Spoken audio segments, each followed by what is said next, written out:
శ్రీకృష్ణ చరిత్ర మొదటి భాగం అధ్యాయం 10 శీర్షిక కృష్ణ బలరాములు రచన నిర్మలం అనే శ్రీ అజ్జరపు వెంకటరావు సంపాదకత్వం శ్రీమతి పప్పు శాంతాదేవి సమర్పణ సౌభాగ్య నిర్మలం ఫౌండేషన్ న్యూఢిల్లీ స్వరం సమ్మెట ఉమాదేవి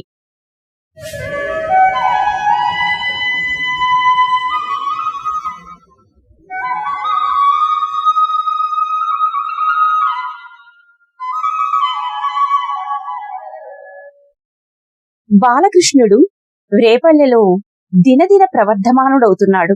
వచ్చిరాని మాటలతో తప్పటడుగులతో గోకులంలోని గోప గోపీజనులందరికీ ఆనందాన్ని చేకూరుస్తున్నాడు. ప్రాకడం నేర్చినప్పటి నుండి ఇల్లంతా తిరిగి అల్లరి చేయటం ప్రారంభించాడు. తప్పటడుగులు వేయడం ప్రారంభించటంతో అతని సామ్రాజ్యం ఇరుగు పొరుగిళ్లకు కూడా విస్తరించింది. బాగా నడక రావడంతో వాడవాడంతా ఆ బాలునిదే అయిపోయింది. తల్లి వద్ద చేరి పాలు తాగుతున్నవాడు తాగుతున్నట్టే ఉంటాడు. అంతలోనే అటూ ఇటూ ఎటో పోయి ఏదో అల్లరి పని చేసి వస్తూ ఉంటాడు. అతడు పాడు చేయటానికి వీలైన వస్తువులను సాధారణంగా క్రింద ఉంచరు. అందరి ఇళ్లలో కూడా వస్తువులను ఉట్టెలలో పెట్టి వేలాడ కట్టుకునేవారు. అతడి అల్లరికి తమ ఇల్లు పరుల ఇల్లు అని తేడా లేదు. అందరి ఇళ్లలోనూ సమంగా అల్లరి చేస్తాడు. చిదిమిన పాలుగారే చిట్టిబుగ్గలవాడు నీలమేఘ శ్యాముడు ముద్దులొలికే నల్లనయ్య అల్లరి చేసి ఇంటగల వస్తువులన్నీ పాడు చేసినా పుట్టల మీద గల కుండలను కర్రతో పొడిచో రాతితో కొట్టో చిల్లులు పెట్టి పాలు పెరుగు వెన్న క్రింద కారిపోతుంటే చూసి గంతులు వేస్తున్నా ఆ ముద్దు బిడ్డను ఏ తల్లి చెయ్యెత్తి దండించగలదు? అలాగని నిత్యము అల్లరి చేస్తుంటే అన్ని వస్తువులు పాడు చేస్తుంటే అందరూ వచ్చి గోల పెడుతుంటే ఎంతవరకని ఓపిక పట్టగలరు?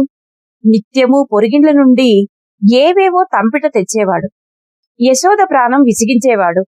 అయినా కృష్ణుని ముఖారవిందం చూసి మురిసిపోయి ముద్దు పెట్టుకునేది యశోద. బలరాముడు కృష్ణుని కన్నా 1 సంవత్సరం పెద్ద.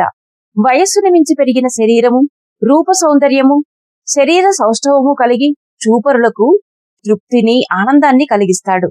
బుద్ధితో కాని శరీరంతో కాని కృష్ణునికి గల చురుకు లేదు. తమ్ముడంటే విపరీతమైన ప్రేమ. వారు విడదీయరాని జంట. ఆటలలో పాటలలో అల్లరిలో ఎప్పుడూ కృష్ణుని వెనకే ఉండేవాడు. నాయకత్వం బాధ్యత మాత్రం కృష్ణునిదే. గోపాలకులందరూ పాల్గొని అల్లరి చేసినా అందులో పెద్దన్న కూడా ఉన్నా పేరు మాత్రం కృష్ణునిదే. ఒకనాడు యశోద తన ఇంటిలో కూర్చుని వెన్న చిలుకుతోంది. కృష్ణుడు అప్పటిదాకా ఆమె వద్దనే ఉన్నాడు. పాలు త్రాగి అన్నతో కలిసి గుమ్మం దాటి బయటకు వెళ్ళాడు. ఆమె గోపాలుని ఆటలు అల్లరులు తలుచుకుంటూ గర్గాచార్యుడు చెప్పిన మాటలు జ్ఞాపకం రాగా తన కృష్ణుడు నిజముగా దేవదేవుడాయని ఊహాలోకంలో విహరిస్తోంది. ఆమెకు తెలియకుండానే చేతులు తమ పనిని తాము చేసుకుంటున్నాయి. ఆ రోజున పసిబాలుని ఒడిలో పెట్టుకుని కూర్చున్నప్పుడు అతడు బరువెక్కిపోయిన సంఘటన జ్ఞాపకం వచ్చి మేను గగురు పొడిచింది. నా కృష్ణ, నీవు దేవుడవా అని దివ్య ధ్యానంలో పడింది.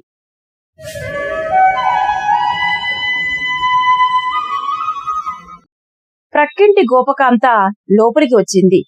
ఆమె వెనక చాలా మంది గోప స్త్రీలు లోపలికి వచ్చారు. ఆమె వారి రాకను గమనించనేలేదు. యశోదమ్మ, కృష్ణుడు ఏడి అని ఒకరు పలకరించేసరికి ఆమె ఉలికిపడింది. ఏడి కృష్ణయ్య అంటూ అటూ ఇటూ చూచింది. అంతమంది గోపకాంతలు ఒక్కసారే రావడంతో ఆమె కంగారు పడింది. మరల ఏదైనా రాక్షసోపద్రవము జరిగిందేమోనని భయపడింది. ఆమె ఉలికిపాటును గమనించి, ఏమిటి యశోదమ్మా, అంతులికి పడ్డావు?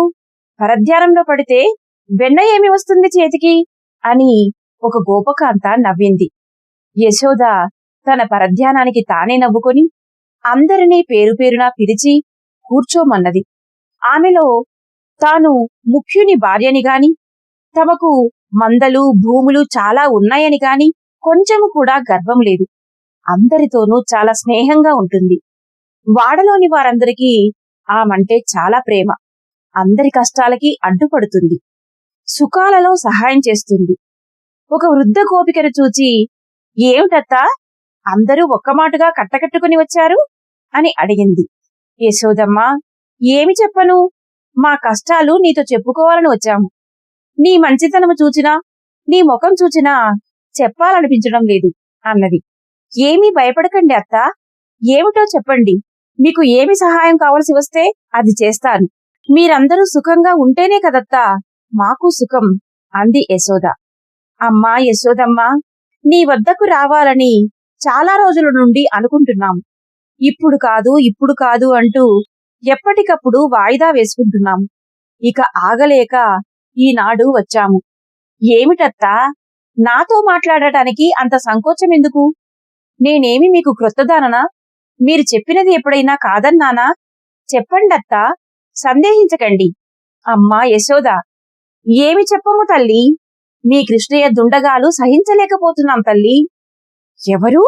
మా కిష్టయ్యా? అవును తల్లి, మనకిష్టయ్యే. నిన్నను ఏమి చేశాడో తెలుసా? ఇంటిలో పసిబిడ్డలున్నారు కదమ్మా, వాళ్ళకి పాలు కావాలి, దూడలను విడవకు నాయనా కిష్టయ్యా అని మొరపెట్టుకున్నాను తల్లి. అయినా నా మాట వినక మంకుతనం చేస్తూ అన్ని దూడలను విడిచిపెట్టేసి అవి తల్లుల దగ్గర పాలు త్రాగేస్తుంటే పక్కపక్క నవ్వుతూ నిలబడ్డాడు. పాపం, నిన్నటి రోజున ఇంటిలో పసిబిడ్డలకు పాలు లేకపోయాయి తల్లి. అయ్యో, మా కృష్ణుడే మీ ఇంటికి వచ్చి మీ దూడల్ని విడిచిపెట్టేశాడా? నిజమే, పాపం, నా దగ్గరికి వచ్చి పాలు పట్టుకుని వెళ్ళవలసింది. పిల్లలకు పాలు లేకుండా కష్టపెడతారా అత్తా అంది యశోద. ఆ వృద్ధ గ్రోపి పక్కనున్న ఆమె అందుకున్నది. అమ్మా, మా ఇంటిలో 4 రోజుల క్రితం ఏమి చేశాడో తెలుసునా? తన స్నేహితులందరినీ వెంటబెట్టుకుని వచ్చాడు. కడవలతో కాగుతున్న పాలు తీసుకుని అందరూ కలిసి కావలసినన్ని త్రాగి కడవలు పగలగొట్టి మిగిలిన పాలు నేలపాలు చేశారు. నేను ఇదేమిటని మొత్తుకుంటే పారిపోయారు. అదేమిటి పిన్ని, మా కృష్ణయ్యే, ఇంటిలోని పాలన్నీ వాడికి త్రాగటానికి చాలకపోయాయా? అలాంటి పనులు వాడికేం అవసరము పిన్ని? మరో గోపాంగన అందుకుంది. తల్లి యశోదమ్మ, మీ ఇంట పాలు లేక మా ఇంటికి దొంగతనానికి రాలేదు కృష్ణుడు. అల్లరికి అర్థం ఏమిటి? మా ఇంట్లో ఏమి చేశాడో తెలుసునా? వెన్న మీగడ దొంగలించడానికి వచ్చాడు. అతడికి భయపడి మేము కుండలు ఉట్టెల మీద పెట్టుకున్నాము. ఉట్టి మీదున్న కుండలు వానికి అందడం లేదు. ఒక పీట వాల్చాడు, దానిమీద ఇంకొకటి పేర్చాడు, దానిమీద మరొకటి అమర్చాడు. అయినా ఉట్టె అందలేదు. పీటల మీద రోలు నిలబెట్టాడు, అయినా అందలేదు. అప్పుడు చేతికర్రతో కుండ అడుగు బాగాన చిల్లు కొట్టాడు. కారిపోతున్న వెన్నమిగడలను చేతులతో జుర్రుకున్నాడమ్మా. అక్కా, నీ మాటలు మరీ విడ్డూరంగా ఉన్నాయి. ఇదంతా మా కృష్ణుడే చేశాడా? వారిని పక్కన పెట్టుకుని పెద్ద కుర్రాళ్ళెవరైనా అల్లరి చేశారేమో. అయ్యో రాత, నువ్వు నమ్మవు నా మాట. ఆ కుర్రాళ్ళకి ఆ మాత్రం తెలివితేటలుంటే ఇంకేం కావాలి అన్నది గోపకాంత. మరో గోపయువతి అందుకుంది. అత్తా యశోదమ్మ, ఇవన్నీ బాగానే ఉన్నాయి. మా ఇంట్లో ఏమి చేశాడో విన్నావా? తను దొంగతనంగా మా ఇంట ప్రవేశించి వెన్నకుండ పూర్తిగా ఖాళీ చేసి పోతూ పోతూ ఆ చేతిని నిద్రపోతున్న నా మూతికి రాసిపోయాడు. ఆ వెన్నంతా నేను తిన్నాననుకొని మా అత్త నన్ను కొట్టింది. అందరూ ఫక్కున నవ్వారు. యశోద కూడా నవ్వింది. చాడీ చెబుతున్న యువతి కూడా నవ్వింది. మరొక ఆవిడ ముందుకొచ్చి, ఎందుకు తల్లి నవ్వుతావు? మీ అబ్బాయి అల్లరి పనులు ఆనందంగా ఉన్నాయా? ఈ చేష్టలు విన్నావా? ఇక మాటలు విను, అవెంత విడ్డూరంగా ఉంటాయో. పాపం, బిడ్డలు లేరని ఈవిడ విచారిస్తుంటే, నన్ను పెళ్లి చేసుకో, నీకు బిడ్డలు పుడతారంటూ వచ్చాడు కృష్ణయ్య. నేను నమ్మను. పాలు త్రాగే పసికందుకు అంతంత మాటలకు అర్థాలేమి తెలుస్తాయమ్మా? మరీ చోద్యంగా మాట్లాడుతున్నావు. అవును, నమ్మవు. నువ్వెందుకు నమ్ముతావు? కృష్ణయ్య మీద అబద్ధాలు చెప్పడానికి మాకేమీ అతడంటే కోపం అనుకుంటున్నావా? అమ్మా యశోదమ్మ, ఇది విను. మా అమ్మాయి నిద్రపోతుంటే వచ్చి ఆమె జడను లేగదూడు తోకకి ముడివేశాడు. ఎంత రాచబిడ్డడైనా ఇంత ఆగడమా తల్లి అంది మరి ఒకతే. మా అమ్మాయి నిద్రపోతుంటే తేలుడు తెచ్చి కుట్టించాడు. పాపం అది లేచి ఏడుస్తుంటే పకపకా నవ్వుతున్నాడు అంది మరొకతే. మరొక ముసలిది ముందుకు వచ్చి, ఓ యమ్మా యశోదా, నా కొడుకు కోడలు ఏకాంతంగా గదిలో పడుకుంటే నీ కొడుకు వచ్చి వారి మీద పామును పడవేశాడు. వాళ్ళు భయపడి ఒంటిమీద బట్టలెరగకుండా పరుగులు పెడుతుంటే నవ్వుతూ నిలుచున్నాడు అంది. అమ్మా యశోదా, మీ వాడు మా ఇండ్లల్లో పాలు పెరుగు ఉండనీయడనే భయంతో మేము వాటిని చాలా జాగ్రత్తగా భద్రపరుచుకుంటున్నాం. ఎప్పుడు వచ్చి పడతాడో అని తలుపులకు తాళాలు వేస్తున్నాం. తాళాలు తాళాలుగానే ఉంటున్నాయి. కృష్ణుడు వస్తూనే ఉన్నాడు, చేసే అల్లరి చేస్తూనే ఉన్నాడు. ఒక ఇంట్లో పాట పాడతాడు, ఇంకో ఇంట్లో ఆటలాడతాడు. ఒక చోట నవ్వుతాడు, మరొక చోట ఆడుతాడు. ఒక చోట వెక్కిరిస్తాడు, ఇంకో చోట పక్షి కూతలు కూస్తాడు. అంతలో మాయమవుతాడు, పట్టడానికి దొరకడు. కుండలన్నీ మాత్రం ఖాళీగా మిగులుతాయి. తాళములు ముద్రలు మాత్రం చెరగవు. ఇదేమి వింతో తెలియడం లేదమ్మా. మరొక యువతి నడుము బిగించి ముందుకొచ్చింది. ఏమమ్మా యశోదమ్మా, ఇన్ని మాటలెందుకు? మీ బిడ్డడు మా ఇండ్లల్లో పాలు పెరుగు ఉండనీయడు. అవి లేకుండా మేము బ్రతకలేము. మేము ఇంకెక్కడికైనా పోతాము. మాకు సెలవు ఇప్పించు అన్నది. ఇలా ఒకరి తర్వాత ఒకరు చెప్పుకుపోతున్నారు. యశోదకు తల తిరిగిపోతోంది. ఇవన్నీ నిజమో అబద్ధమో ఆమెకు తెలియడం లేదు. అంతలో కృష్ణుడు లోనికి వచ్చాడు. తల్లిబొడిలో దూరి పాలు త్రాగుతున్నాడు. తల్లి వద్ద పాలు త్రాగే పసివాని మీద అంత పెద్ద నిందలు ఆ తల్లి సహించలేకపోయింది. ఏమిటి తల్లులారా మీరందరూ అంటున్నది? మీరు చెప్పే దుండగాలన్నీ ఈ చనుబాలు త్రాగే శిశువు చేస్తాడా? నన్ను నమ్మమంటారా ఈ మాటలన్నీ? మా కృష్ణయ్య నన్ను విడిచిపెట్టి ఒక్క క్షణం అటూ ఇటు కదలడే. పొరుగిండ్లకు పోవడానికి త్రోవనైనా ఎరగడే. నిండా 3 ఏళ్లైనా నిండని పసికందుని ఎందుకమ్మా అలా ఆడిపోసుకుంటారు? నా బిడ్డడికి నేనే లోకం. వాడికి ఇంకేమీ తెలియదు. మీ మాటలు నేను నమ్మను పోండి అని కేకలు వేసింది.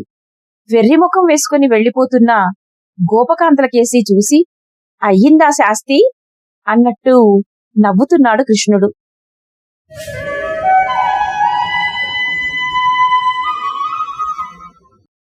అంతలో పరిగెత్తుకుని వచ్చాడు బలరాముడు. అమ్మా, మన్ను తిన్నాడమ్మా తమ్ముడు. మేం వద్దంటుంటే పారిపోయి వచ్చాడమ్మా అన్నాడు. ఏమి కృష్ణ, మన్ను తిన్నావా? ఇంటి నిండా కావలసినంత వెన్న ఉండగా నీవు మన్నెందుకు తినవలసి వచ్చింది చెప్పు అని నిలదీసి అడిగింది యశోద. అమ్మా, నేను మన్ను తినలేదమ్మా. అంత అబద్ధమమ్మా. మన్ను తినడానికి నేనేమి వెర్రివాడినా? నాకేమి ఆకలా? నీవు నన్ను కొడితే చూచి గంతులు వెయ్యాలని వీళ్ళ ఎత్తు. అమ్మా, నీకింకా అనుమానంగా ఉంటే నా నోరు వాసన చూడమ్మా అని నోరు విప్పి చూపించాడు. తెరవపడిన నోటిలోనికి తొంగి చూసింది యశోద. ఆమె కన్నులు మిరుమిట్లు పోతున్నాయి. నిర్ఘాంతపోయింది. బ్రహ్మాండమైన తరంగాలతో పొంగి పొరలే సముద్రాలు, ఆకాశాన్నంటుకునే పర్వతాలు, మహారణ్యాలు, నదులు, కోటానుకోట్ల జనులు, జీవరాశులు, వేలాది సూర్యులు, చంద్రులు, నక్షత్రములు, భూమి, ఇతర గోళాలు, దిక్పాలురు, సమస్త దేవతలు, సృష్టి స్థితి లయకారకులైన త్రిమూర్తులు, వారి భార్యలు, అందరితో కూడియున్న బ్రహ్మాండమంతా ఆ నోటిలో కనిపించింది యశోదకు. ఏమిటిది?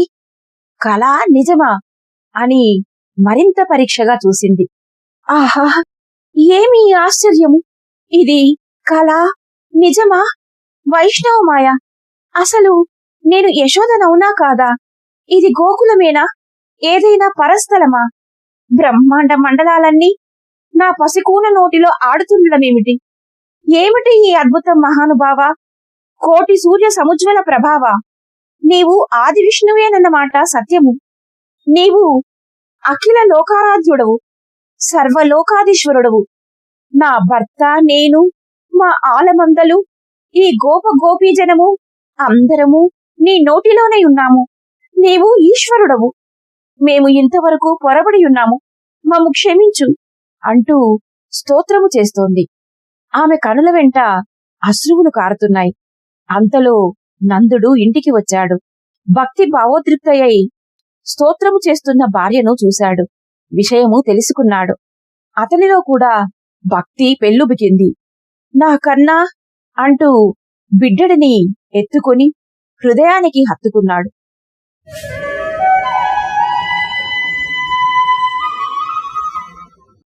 మరునాడు గర్గాచార్యుడు వచ్చాడు. ఆయనకు అర్ఘ్యపాద్యులిచ్చి గౌరవించి సాష్టాంగ ప్రణామం చేశాడు నందుడు. క్రిందటి రోజున యశోదకు కలిగిన దివ్య దర్శన వృత్తాంతం చెప్పాడు. ఆ మాటలు వినేసరికి ఆచార్యుని మేను పులకరించింది. నందుని ఏకాంతమునకు తీసుకుపోయి భక్తి భావార్ద్ర నేత్రములతో కంపిత కంఠంతో ఇలా అన్నాడు. నందా, మీరెంత ధన్యులోయి! పరమేశ్వరుని విశ్వరూపాన్ని దర్శించగలిగారు. ఆహా, మహామహిమాన్వితులకు తపస్సులకు కూడా చూడసఖ్యము కాని మహాద్భుత దృశ్యమును చూచింది పుణ్యశీల యశోద. నందా, ఎంత మాత్రమూ సందేహం లేదోయి, నీ బిడ్డ సాక్షాత్ శ్రీమన్నారాయణుడే. అతని జన్మరహస్యం నీకింతవరకు తెలియదు. చెబుతాను విను. ఆ ప్రళయము వంటి తుఫాను చెలరేగిన నాటి నిశిరాత్రి యందు మధురానగరంలో చెరసాలయందు దేవకీదేవి ప్రసవించింది. 8వ బిడ్డ మగ శిశువుని కన్నది. ఆ శిశువు చతుర్భుజుడు, శంఖచక్ర గదా పద్మధరుడు, శ్రీవత్సాంకుడు, శ్రీ మహావిష్ణువే. అప్పుడు ఆ తల్లి ప్రార్థన చేసింది. మహానుభావ, నీ దివ్య రూపమును ఉపసంహరింపుము. సామాన్య బాలకుని వలె దర్శనమిమ్ము. నిన్ను కంసుని బారి నుండి రక్షించుటకు మేము ఏమి చేయాలో సెలవీయమని ప్రార్థించింది. నన్ను తీసుకొని పోయి వ్రేపల్లెలోని నందుని భార్య యశోద ప్రక్కన ఉంచండి. అక్కడున్న ఆడపిల్లను ఇక్కడకు తెండి అని చెప్పి ఆ దివ్యమూర్తి పసిబిడ్డగా మారిపోయాడు. వసుదేవుని శృంఖలాలు విడిపోయాయి. చెరసాల తలుపులు తెరుచుకున్నాయి. వాన ఆగిపోయింది. బాలుని శరీరంలో నుండి తేజస్సు బయలుదేరి దారి చూపింది. యమునా నది దారి ఇచ్చింది. వసుదేవుడు శిశువు శరీరం నుండి బయలుదేరిన తేజస్సు చూపిన మార్గముననుసరించి ఇక్కడకు వచ్చి ఆ శిశువును ఇక్కడ విడిచి ఇక్కడ నుండి ఆడపిల్లను తీసుకొని పోయాడు. ఆ పిల్లయే యోగమాయ. ఆమెను తీసుకుని ఆమెలో నుండి బయలుదేరిన తేజస్సు చూపిన మార్గము ద్వారా వెళ్లి నదిని దాటి చెరసాలలో ప్రవేశించాడు. తలుపులు మూసుకుపోయాయి. బిడ్డను దేవకికి అప్పగించగానే అతని కాళ్ళు శృంఖములలో బిగుసుకుపోయాయి. కంసుడు చంపబోగా యోగమాయ ఎగిరిపోయింది. ఈ దేవరహస్యం ఆ దంపతులకు తెలుసును, నాకు తెలుసును, అక్రూరునికి తెలుసును. ఇప్పుడు నీకు చెప్పాను. ఈ శిశువు దివ్యలీలలు చూచే భాగ్యము కన్న తల్లిదండ్రులకు లేదు. మీరే ఆ అదృష్టమును పొందారు. ఈ రహస్యమును జాగ్రత్తగా కాపాడుము. లేని ఎడల కంసుని వల్ల అందరికీ ప్రమాదము. నోరు ఆవులించాడు నందుడు. చేతులు జోడించి నమస్కరించి భక్తితో కనులు మూసుకున్నాడు.